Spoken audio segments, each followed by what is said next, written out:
Hello everyone. ఈ వీడియోలో నేను మీకు పాస్తా సింపుల్గా ఎలా చేయాలో చూపిస్తాను. మీలో ఎంతమందికి ఈ పాస్తా అంటే ఇష్టమో కామెంట్ బాక్స్లో కామెంట్ చేయండి. ముందుగా వేడి నీళ్ళల్లో కొద్దిగా ఆయిల్, ఉప్పు వేసి పాస్తాను మెత్తగా ఉడకనివ్వాలి. తర్వాత స్టవ్ పై బాండీ పెట్టి ఆయిల్ వేసుకొని ఆయిల్ వేడెక్కిన తర్వాత ఉల్లిపాయ ముక్కలు, కరివేపాకు, అలాగే 4-5 పచ్చిమిర్చి ముక్కలు కూడా వేసి వేయించుకోవాలి. ఇప్పుడు ఇందులోకి టొమాటోను మిక్సీ పట్టుకొని ఇలా ప్యూరీ లాగా అయితే వేసుకోవాలి. ఉల్లిపాయలను ఎక్కువ వేగనివ్వకూడదు. ఇప్పుడు ఇందులోకి రుచికి సరిపడా కారం, ఉప్పు వేసుకొని బాగా కలుపుకొని ఒక 2 మినిట్స్ అలా ఉడకనివ్వాలి.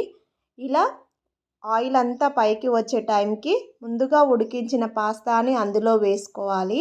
ఇప్పుడు ఇందులోకి పాస్తా సాస్ అని ఒకటి దొరుకుతుంది.